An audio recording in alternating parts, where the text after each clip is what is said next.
안녕하세요. 역지지지 10분 특강 9번째 시간입니다. 이번 시간에는 여러분들이 또는 대한민국 사람이면 너무나 잘 아는 이순신에 대한 이야기를 드리겠습니다. 이순신 장군이 백의종군, 그 백의, 그냥 흰 옷을 입고 그냥 군인으로 따라갔다. 백의종군. 이게 오늘날 또 백의종군은 내가 벼슬 없어도 나에게 맡겨진 일을 감당하는 데는 내가 그 일을 아무런 대가도 없고 영광도 없고 벼슬도 없어도 내가 그 일을 하겠습니다. 이러는 걸 갖다 백의종군 한다 그러지요. 정치하는 사람들이 속은 안 그러면서 겉으로 얘기할 때는 내가 백의종군 하겠습니다. 뭐 이러면서 나오는 써먹는 말이 백의종군인데, 그 훌륭한 이순신 장군이 왜 백의종군을 해야 됐을까? 그 이야기에 대해서 잘 모르는 분도 계시고 전후 관계를 정확히 한번 말씀드리는 것도 좋겠다 싶어서 했습니다. 이순신은 1545년 인종 1년, 인종임금은 8달밖에 임금 노릇을 못했어요. 그때 태어났다가 선조 31년에 돌아가셨어요. 선조 31년. 그러니까 아까 송시열이가 선조 40, 아니죠. 그거 잘못입니다. 예. 그랬습니다. 그래서 선조 31년에 이제 명랑해전에서 일본 사람들이 쏜 총에 맞고 죽었다. 그렇게 돼 있는데, 전하는, 오늘날 세상 사람들이 전하는 바에 의하면은 이순신이 너무너무 나라에서 하는 일이 화가 나갖고서 일부러 총알바지로 나가서 맞아 죽었다라고 얘기하는 사람도 있는데, 뭐 그거이 맞는지 저거이 맞는지는 모르나 역사는 일본 사람이 쏜 총에 맞아 죽었다. 31년, 선조 31년에 그렇게 돼 있습니다. 자는 여해이고 시호는 충무공이다. 그런데 사실은 충무공이라고 하는 사람이 역사에 이순신만 충무공이 아니고 시호가 충무공인 사람들이 여럿 있습니다. 예, 그것도 참고로 아시고요. 이순신이 왜 백의종군을 했느냐 하는 것은 이런 얘기가 있습니다. 임진왜란이 끝나지는 않았지만 임진왜란이 저 명나라와 일본과 간의 협상에 의해 갖고서 우리나라는 모르고 협상으로 전쟁을 끝내보려고 했다가 그것이 서로 협상자들이 속이는 사기수를 쓰는 바람에 일본에 있는 히데요시가 풍신수길이 속았다고 생각하고 다시 전쟁을 일으킨 것이 정유재란입니다. 이게 임진왜란, 정유재란이 같이 맞붙어서 일어났지만은 요거는 정유재란 때 얘기입니다. 그러니까 임진왜란이 끝나고 협상이 끝나갖고서 전쟁이 없는가 했는데 풍신수길이 안 되겠다, 다시 쳐들어가라 이래갖고서 일본으로 물러갔던 그때 임진왜란 때 두 장수가 다 이제 근데 하나는 가토 기요마사고 하나는 고니시 유기나카 아닙니까? 소서행장과 가등청정, 우리말로 하면은 그랬는데, 일본에서 이미 다시 재침략을 하기 위해서 여기에 있는 것처럼 1596년 12월 달에 고니시 유기나카의 군대가 배를 타고 거제도에까지 왔어요.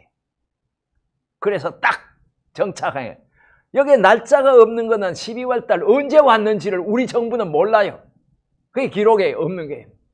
그랬는데 그해 12월 11일 날, 그게 같은 해 12월 11일 날 일본 간첩, 이중 간첩이에요. 일본에도 조선의 정보를 전하고 조선에다도 일본 정보를 전하는 그 대마도 출신인 여기에 있는 것처럼 요시라라고 하는 사람이 우리 김응서 대감에게 와갖고서 일본의 비밀을 가르쳐 준 거예요. 지금 고니시 유기나카가 지금 우리나라에, 당신 나라에 와 있고 1월 달이 되면은 가토 기요마사가 배를 끌고 들어올 것이다. 이쪽으로, 거제도 쪽으로 들어오는데, 그때 이순신으로 하여금 포위를 숨어있게 하다가 가토 기요마사가 오면은 들이쳐서 죽여라. 우리 1급 비밀을 너희에게 알려주는 것이다. 그랬더니만 김응서가 그 정보를 가지고 막 대신들하고 이제 선조한테 알리니까 선조가 그 소리를 듣고 뭐라고 했는고 하니까 자, 그럼 이순신 보고 나가서 싸우라 그래. 이렇게 한 거예요. 그것이 언제냐 하면은 1597년 이듬해 1월 2일 날 선조가 출병 명령을 하네요. 이순신이 못 가겠는데요. 이랬어요. 못 가겠는데요. 자, 참 아이러니죠. 이순신의 생각은 이랬어요. 아, 이거는 저 이중간첩인 요시라가 지금 거짓말을 하는 것이다. 내가 우리 군대가 들어가면 무덤을 파놓고 우리를 죽이려고 하는 작전이다. 이렇게 이순신은 생각을 했고 선조는 요시라의 얘기만 듣고 가서 쳐라! 갓도 기요마사 군대를 쳐라! 이런 얘기였는데 이순신은 그것을 아까 얘기한 것처럼 지금은 때가 아니고 저거는 거짓 정보일 수 있어갖고 가볍게 움직여서 내가 거기서 죽으면 우리나라의 운명은 결판이 나는 거다. 이래갖고서 그런 이유를 써서 상소를 올리면서 거부를 했어요. 자, 선조나 신하들에게 먹칠이 된 거죠. 그래갖고서 봤는데 1월 12일 날 드디어 기토 가요마사 군대가 일본에서 조선으로 출병을 해 오네요. 그러니 조정에서 봤을 때는 아, 저 봐, 요시라의 말이 맞았는데 이순신이 우리 얘기를 안 들어갖고서 지금 기회를 놓친 거야. 이렇게 판단을 하고서는 2월 6일 날, 같은 해 2월 6일 날 이순신에게 체포 명령을 내립니다. 그래서 언제 체포해 가는고 하니까네 3월 4일 날 이순신을 체포를 해서 감옥에 가두게 되고 따라서 이순신에게 그동안 부여됐던 모든 군사 지휘권이나 벼슬이나 이런 것들은 다 없어졌으니 그게 백의종군이, 백의야. 그죠? 흰옷 입은 사람이야. 그랬는데 이 조선이 이렇게 믿게 된 데에는, 이순신을 체포하게 된 데에는 권희씨 유기낙가가 우리나라 사람들끼리 당파에 의해서 이것이 조정이 왔다 갔다 하는 것을 알고는 장계를 올렸어요. 선조 임금님한테. 내가 보기에는 저 이순신 나쁜 놈입니다. 왕의 명령도 안 듣고 이 좋은 정보를 가지고 저렇게 바보 노릇을 했으니 저 이순신을 살려둔단 말입니까? 이러면서 그냥 이 부추김을 하니까 조선 조정에서도 더 이상 판단을 안 하고 이것을 그냥 받아들여 갖고서 이순신을 체포를 했어요. 이순신 그래서 1957년 체포를 했다가 1597년 4월 1일 날 이순신을 특별 사면으로 풀려납니다. 그래, 그동안 공도 있고 그렇지만은 또 뭐 유성룡이나 이런 사람들이, 권율 같은 사람들이 또 이렇게 선조에게 얘기도 하고 해서 지금 이미 이랬는데 나라는 지금 일본이 막 쳐들어와서 지금 엉망진창이 돼서 이제는 막 누구도 가서 막을 사람이 없게 되니까 이 사람들이 다시 선조에게 얘기를 해서 풀어줍시다. 이래 갖고서 이순신은 감옥에서 4월 1일 날 풀려나와요. 한 달이 채 안 되는 동안 감옥 생활을 했지요. 그 풀려나왔으면 거기에 어떤 지휘권을 준다든지 통수권을 주는 그런 군인으로서의 일을 할 수 있는 것을 주지를 않고 그냥 맨몸으로 풀어놨어요. 그랬는데 4월 13일 날, 4월 13일 풀려난 지 14흘째 되는 해에 이순신 장군의 어머니가 세상을 떠나네요. 그랬는데 4월 19일 날 중앙에서, 조정에서 누가 오는고 하니까네 의금부 도사가 내려와서 임금님의 명령지를 갖다 보이면서 너는 빨리 풀어줬으니까 남해로 내려가서 군사를 지도하라. 그러면 뭔가 지도권을 주거나 이래야 되는데 그것도 안 하고 그래 내려가라고 하니까 이순신께서 두 말 안 하고 자기 어머니의 장사가 엿새 전에 어머니가 세상을 떠났는데, 아시는 것처럼 옛날에는 내가 3년상을 모시겠습니다 하면은 3년상을 모시기 위해서 아무리 조정에 나와 있던 사람들이라도 내가 어머니 3년상 모시기 위해서 간다 하면은 그게 더 우선이고 철저히 받아줘야 됐어요. 그랬는데 의금부 도사가 편지를 가지고 왔는데 그 편지에 뭐라고 했는고 하니까 여기 한문으로 써놓은 상하은제, 상하은제 이랬어요. 상하은제, 상하은제. 이게 이제 선조가 이순신에게 한 그 말이에요. 내가 무슨 말을 하리? 이제 와서 내가 무슨 말을 하리? 자기의 미안한 마음을 이렇게 편지에 요 네 자를 두 번 써갖고서 이렇게 보낸 거예요. 그래서 후의 역사학자들은 아마 선조께서 이 이순신이 내가 어머니 장사를 모셔야 되겠다고 하면서 안 내려갈까봐, 안 내려갈까봐 이 편지를 썼을 것이다. 이렇게 얘기를 합니다만은, 이렇게 해서 이제 이순신이 4월 19일 날 어머니 장사도 채 치르지도 않고 그냥 백의로 나라의 명령에 따르고 군대를 지휘하기 위해서 내려갑니다. 남해로 내려가고 1597년 8월 3일 이순신이 수군 통제사로 복직이 됩니다. 그러면 4월 1일 날 해서 8월 33일까지 넉 달 동안은 이순신은 백의종군을 하게 되지요.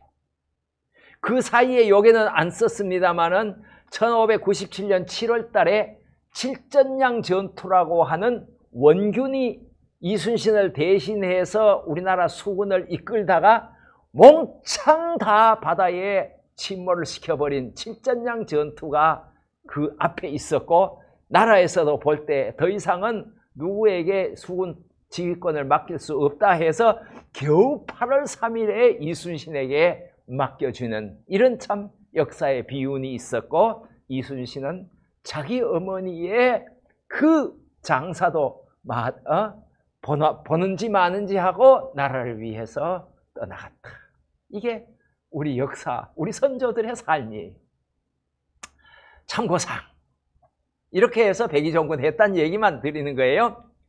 명나라 제독 진린, 그거는 이제 명나라에서 우리나라를 도와줬잖아요. 임진왜란, 정유재란 때.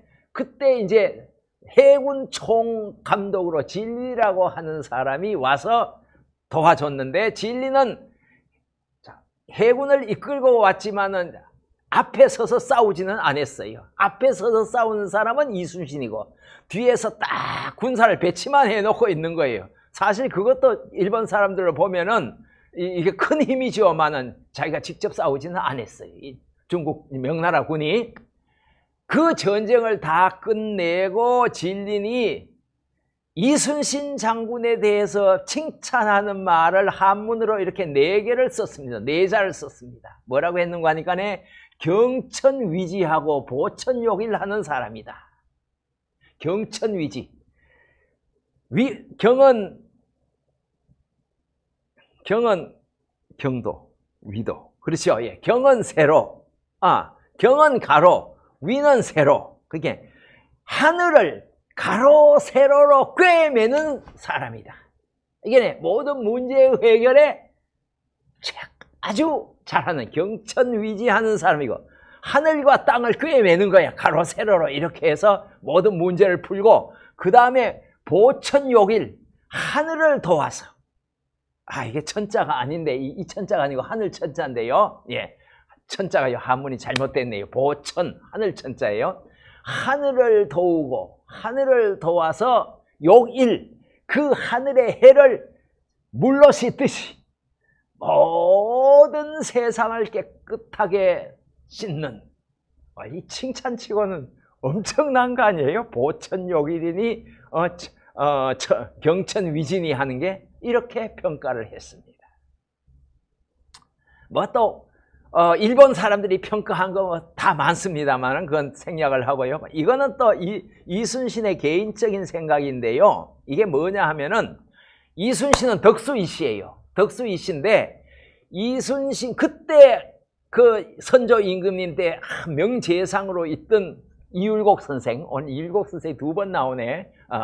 이율곡 선생님이 그때 뭐를 했는고 하니까 오늘날 말하면 이조판서, 그게 정부의 인사권을 쥐고 있는 이조판서였어요. 그러니까 이제 이율곡 선생님이 휘하의 훌륭한 장수 중에 덕수이씨 이순신이 있다고 하니까 한번 편지를 보내갖고서 이렇게, 야, 한번 언제 서울 올라올 기회 있으면 만났으면 좋겠네 이랬어요. 그러면 오늘날 세상 길을 가다 막아놓고 거기에 안 갈 사람이 있겠어요?